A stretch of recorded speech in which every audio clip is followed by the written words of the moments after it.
It's freaking cold outside, and right now I'm going to try to warm us up with 6 burning questions for the Rangers this spring training. All that and more on this episode of Locked On Rangers. Let's get into it.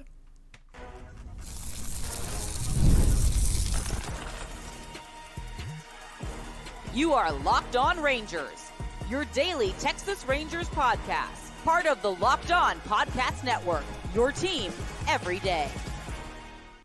You are locked onto the Texas Rangers, the first and best daily Rangers podcast. I'm Bryce Patrick, a cripplingly addicted Texas Rangers fan, covering this team for 11 seasons, including all 6 as the founder and host of this podcast. Thank you all so much for making Locked On Rangers your first listen every single day. If you're not already, you can follow me on Twitter at Bryce Patrick. You can follow the show at Locked On Rangers. Hit subscribe on your favorite podcasting platform and on YouTube, where the best way you can help grow the show is to comment nearly any single thing below. Now, on today's show, we're going through 6 burning questions I have for the Rangers this spring training, because it is chilly as heck out here in the DFW area, and I'm hoping a little bit less chilly in Arizona, and these questions maybe will do the trick to just keep us warmed up at least enough for now. Let's start with the number 1 burning question I have this spring training. Where the heck do the Vandy boys slot into this team? Are either of the 2 Vandy twins that are not twins in Kumar Rocker and Jack Leiter, do they factor into this opening day roster? Because right now, for me, that is the biggest question on my mind. The most important thing this spring training, other than the other things that we'll talk about here. But it's the first thing that I'm thinking about this spring training. Are these guys going to make the opening day roster? Kumar Rocker looked mostly fantastic last year in his major league debut and the subsequent 2 games that he pitched in the big leagues. He is a big leaguer now. He will be a big leaguer again this season. He might start the year in AAA, but I just think, I don't know why my mic is doing this and being difficult right now, but it just is. He might end up in AAA to start the season, but that has more to do with his health and his workload than his actual abilities. But maybe it will have something to do with his abilities. Maybe he's not quite entirely ready to go out there and start every 5th game and go out there and bear the full workload of what it takes to be a starting pitcher in the big leagues right now. I think he's got the stuff for sure. I've talked a lot about what his pitch mix needs to be. You're seeing that 4-seamer just a little bit less, seeing the 2-seamer just a little bit more, seeing what the changeup and the cutter look like. Because as good as his breaking ball is, when you have one elite pitch and not as much around it, hitters can sit on it, especially when you're throwing it a lot of the time for chase, for swing and miss in the dirt, which it's good at if it's paired with the right pitch mix. But learning to trust some of that other stuff, learning to sequence a little bit better, learning to I just want to see the cutter. I haven't seen it at all. I've seen 1 or 2 changeups in the 5 starts that I've seen of his. 2 of them were in person in Frisco. 3 of them were in the big leagues. But I want to see what that stuff looks like. That will determine a lot of his ceiling, of how effective he's going to be, how, especially going multiple times through the order, and just how effective he's going to be in general. And as for Jack Leiter, I mean, I've talked so much about Jack Leiter, and I'm curious to see what he looks like in camp. I don't think he's going to break camp with the Rangers roster. I definitely don't think he's going to crack the rotation. I think he'll be fighting for a spot, and I'm hoping that he doesn't make the rotation, not because I'm not rooting for Jack Leiter, but it's hard for me to see a scenario where Jack Leiter wins a spot in the opening day rotation because everyone's healthy and he was just better than everybody else, or enough people that he is one of the 5 best options to start in the rotation right out the gate. Maybe he is. Maybe he's gotten a whole lot better this offseason. I think there's definitely, number 3 starter, maybe. Number 2, if everything goes really, really right, he could end up being a number 2 starter way down the road. But I think this guy could definitely be at least a capable big league starter, and the Rangers are going to give him every shot to do that. Or if they are saying, okay, well, I just don't see them pulling the plug anytime quickly on him being a starting pitcher. I think eventually he might end up in the bullpen and could be one of the nastier relievers in all of baseball. I don't think he wants that. I think he wants to be a starter. I think all of these pitchers want to be a starter. Until it's deemed that they cannot be a starter, they will be a starter. Same goes for Emiliano Teodo. But these 2 guys, they're going to be right on the fringes. And since there's not a whole lot of questions on this roster as to who's going to make it if everybody's healthy, especially with the Luke Jackson signing, which I'll talk more about in just a second. But if the Rangers want to go with a 6-man rotation, Rocker, I think, will be in that log. I think maybe Leiter could end up making the roster as a kind of a swingman, not necessarily a long relief option, but a guy who goes 2-3 innings intentionally, and he and Rocker piggyback starts. I don't know. Then you're taking 2 spots out of the bullpen of guys who you're probably going to need bullpen arms that go multiple innings. That's why they got, guys like Hoby Milner, guys like Robert Garcia, not as much Chris Martin, but Jacob Webb can definitely go multiple innings. And so I'm just really curious how these guys look this spring. I am always fascinated with Jack Leiter. He has such a wide range of possibilities of what he could be right now, and it's always a mystery to see, okay, how much better did these guys get heading into camp, heading into, during the offseason? What did they work on? How much did they work? How much did they learn? And, from all the answers that Jack Leiter is giving in Rangers camp to reporters, it seems like he learned a lot. And he's feeling a lot better about himself. He's feeling a lot better about, his future. It was a rough go of it. I mean, starting any kid in Double-A right out of college is an aggressive assignment. We thought Jack was up for it. He wasn't. It took him a while to, work through those struggles, the first big struggles he's had in his baseball life.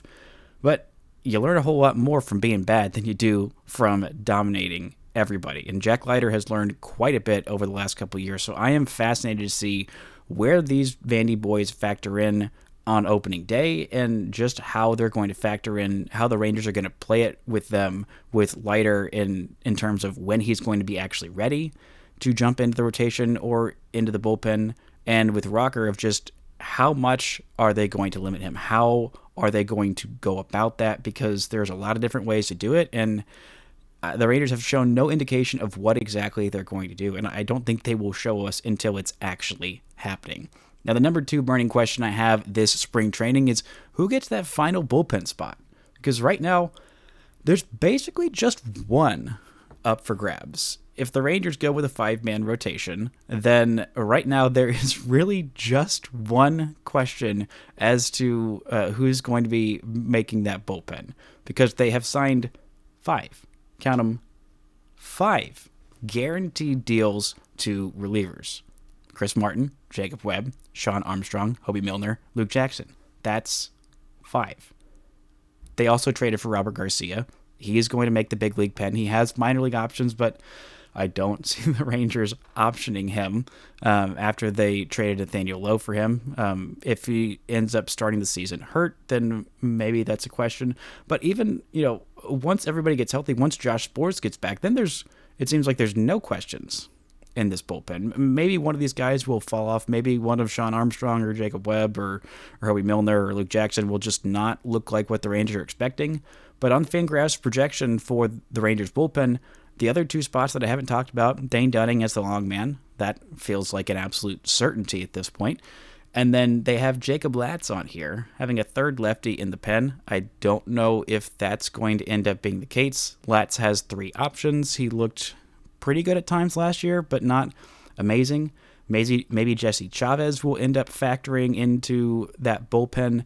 Maybe it will be one of the other non-roster invitees. Maybe it'll be one of the guys who's on the 40-man roster. Not entirely sure, but that's really...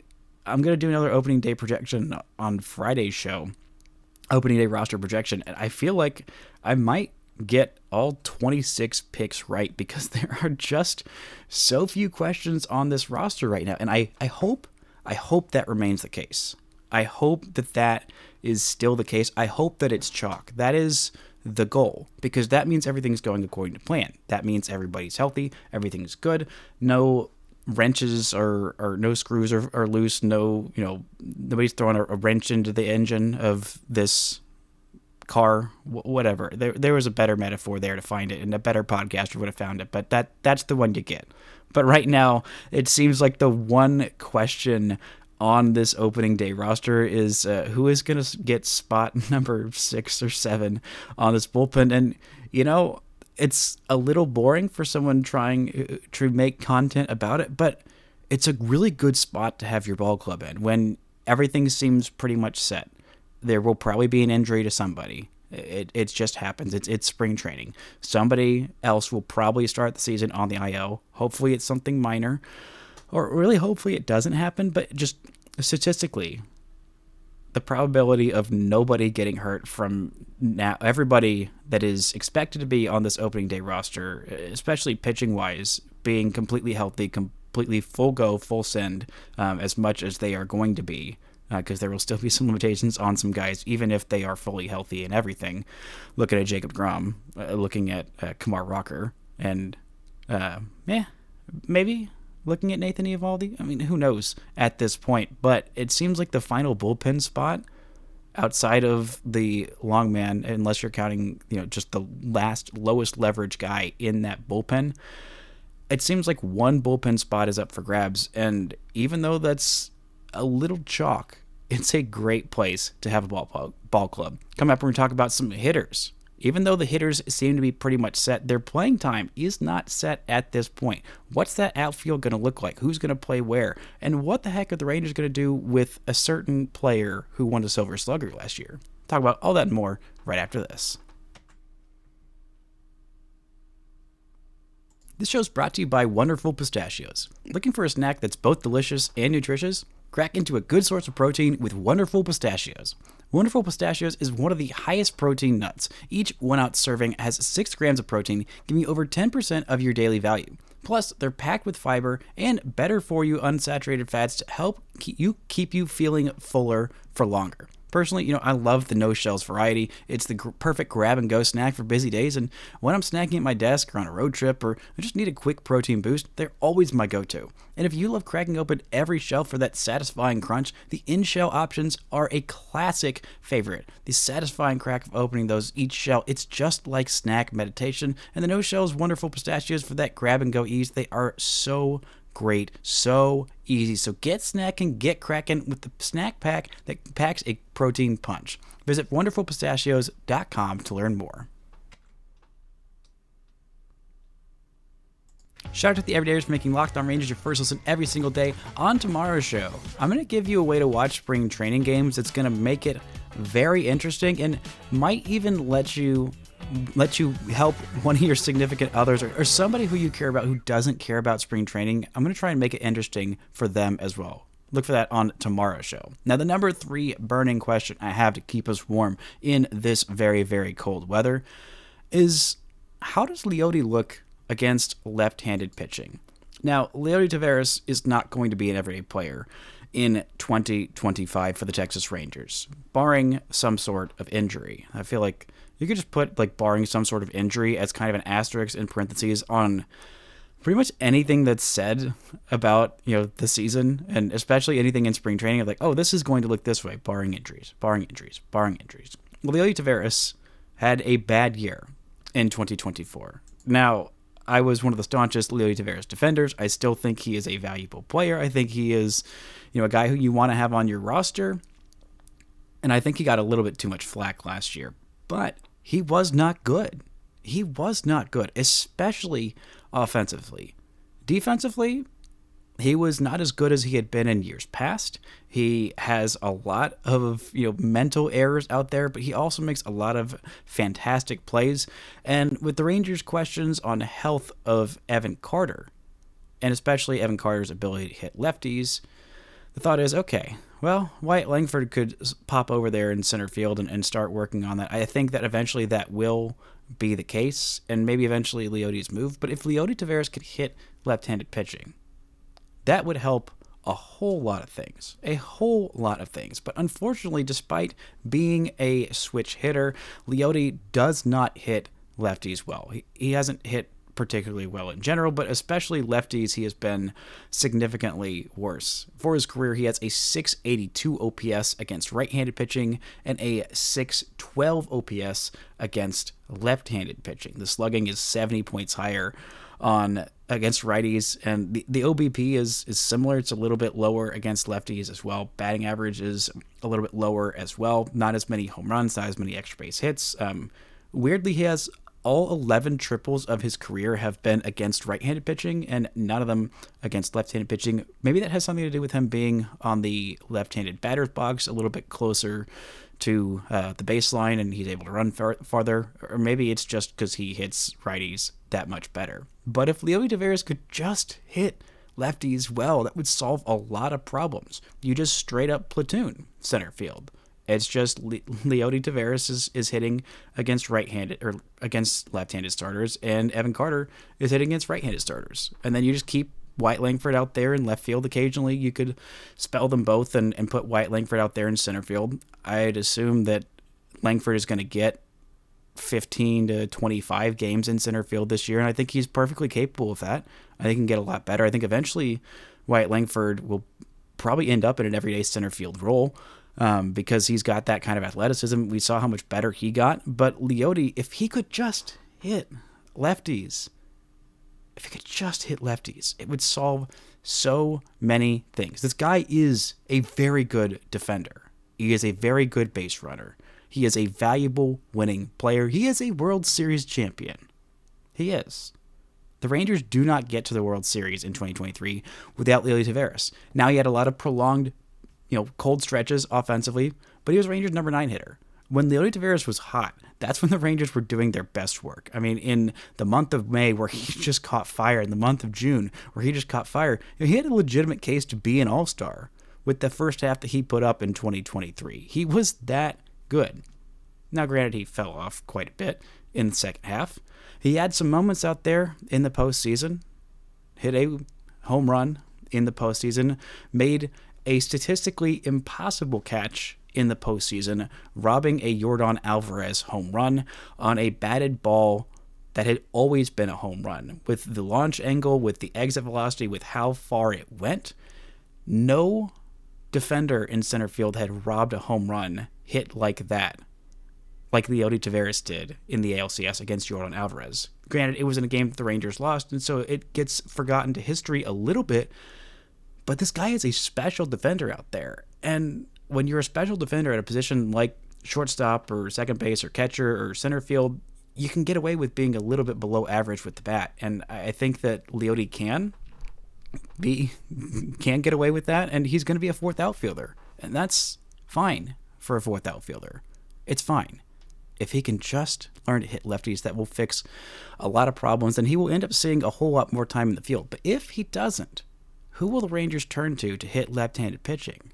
Surely not a lefty.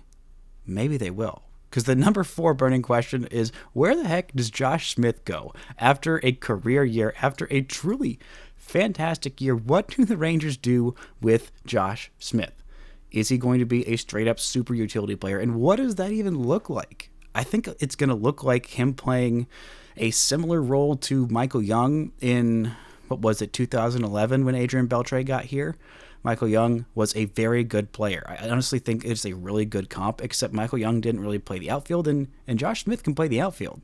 I mean, if there is, God forbid, if God forbid there is an injury to Evan Carter and he has to miss significant time, and Leody Taveras is still not hitting well, maybe the Rangers just move White Langford to full-time center field. Maybe they move Josh Smith to full-time left field. Maybe that ends up happening a little bit anyway, because Josh Smith was legitimately very, very good last year. I think we, a lot of times, myself included, get too bogged down in what Josh Smith doesn't do.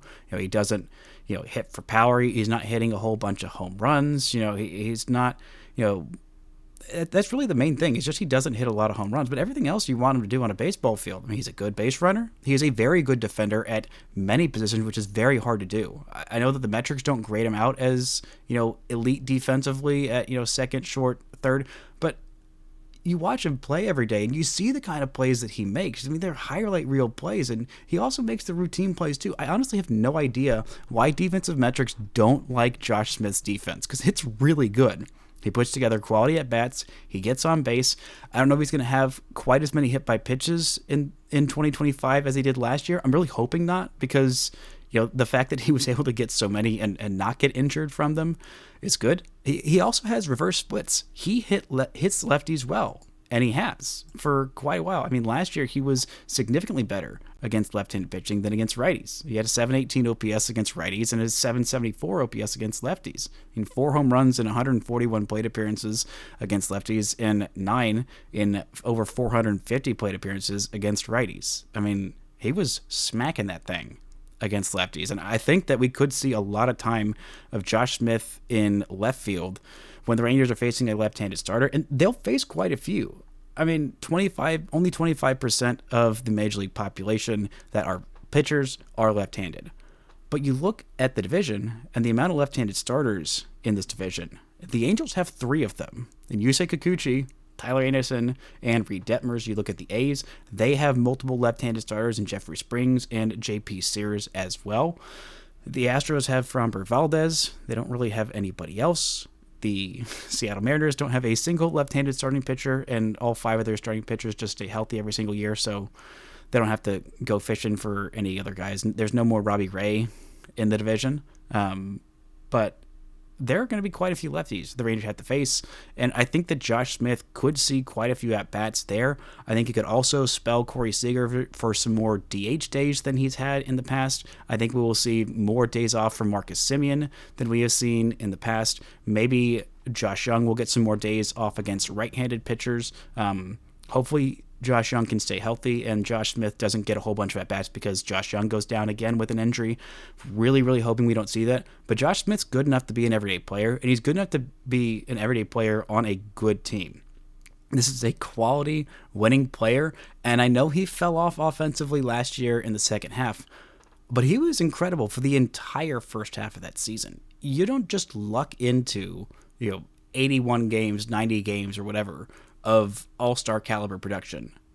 That's the kind of player that Josh Smith is capable of. Is he capable of doing it for long stretches? Is he going to do it again this year? I don't know, but the Rangers need to work him in there. He is going to have a role. I'm hoping it's not because of an injury. It's just because look how good he's been over the last couple of years, especially in 2024. And we're going to have to see at least a decent amount of Josh Smith. I'm just really hoping it's not because somebody else got hurt. Coming up, we have 2 more questions about this spring training, what to watch, and some questions about health. Because of course we do, right after this.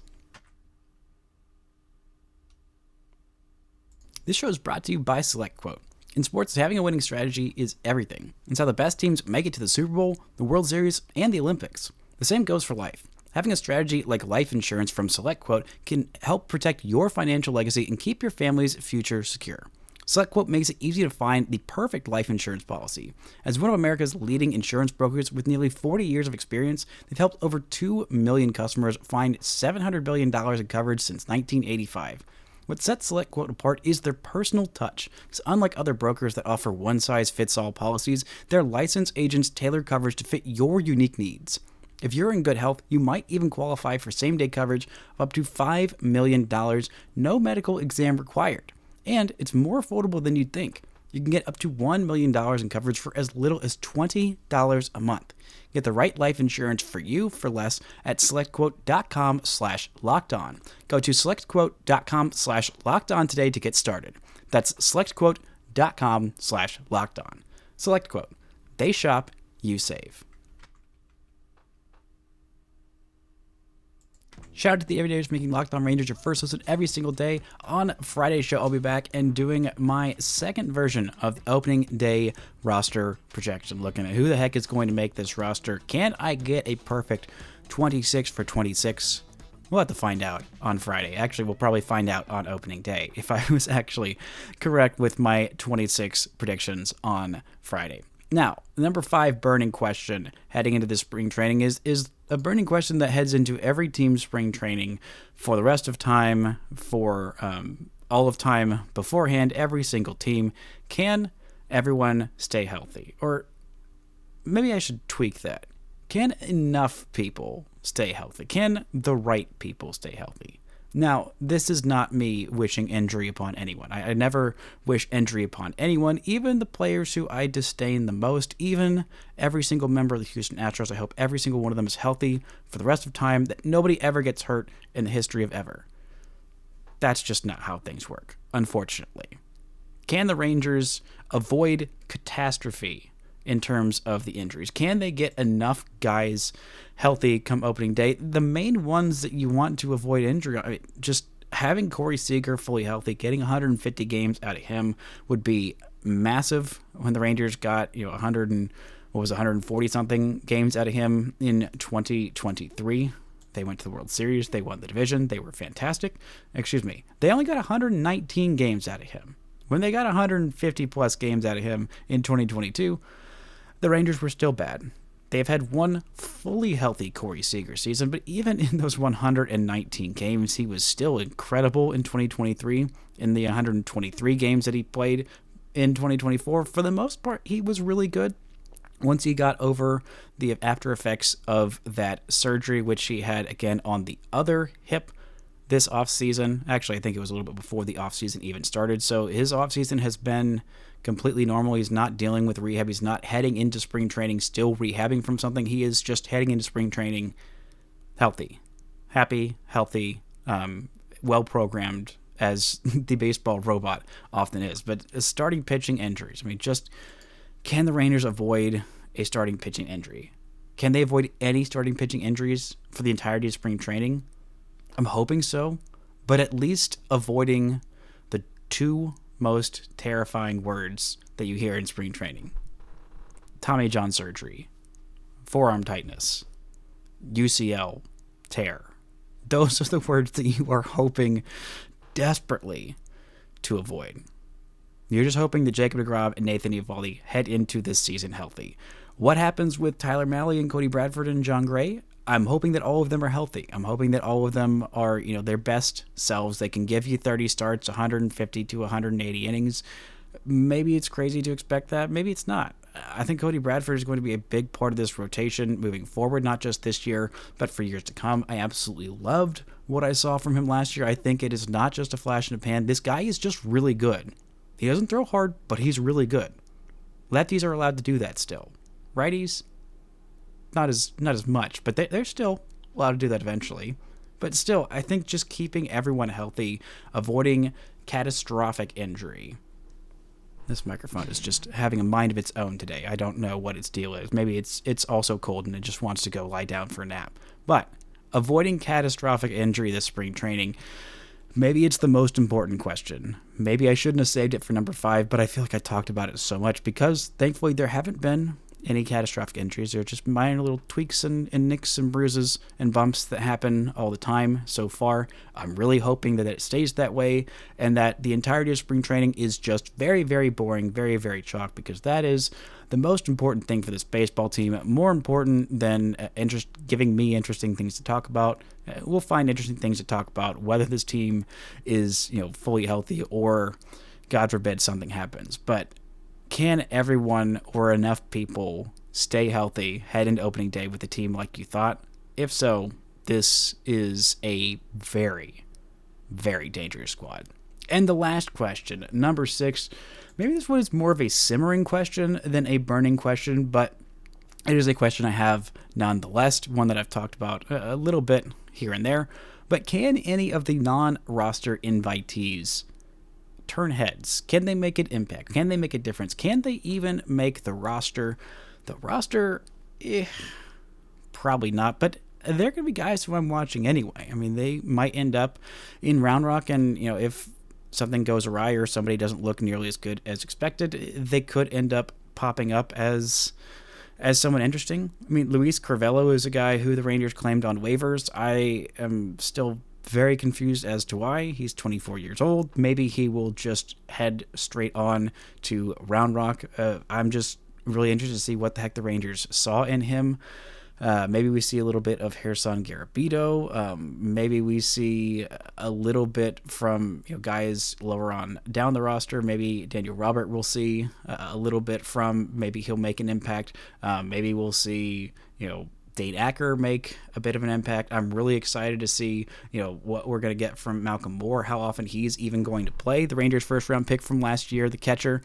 Nick Ahmed was an interesting name. Alan Trejo, who I had on the podcast a couple weeks back. I'm really interested to see what he can do. And, of course, Sebastian Walcott is the Rangers' top prospect. He's 18 years old for another month or so. Maybe it's not even a month at this point, and I'm interested to see what he can do in spring training. I don't know that Blaine Crim is going to make the roster, but he's been knocking on that big league door for a minute there. A big old masher from Mobile has been knocking on that door for a little bit, and if the Rangers do have an injury at first base, well, maybe we'll see Jock Peterson step in there because he's going to play defensively at first base. But I am just interested to see what we're going to get from these non-roster invitees. Will any of them make an impact? Will they make the roster? I don't know. Maybe.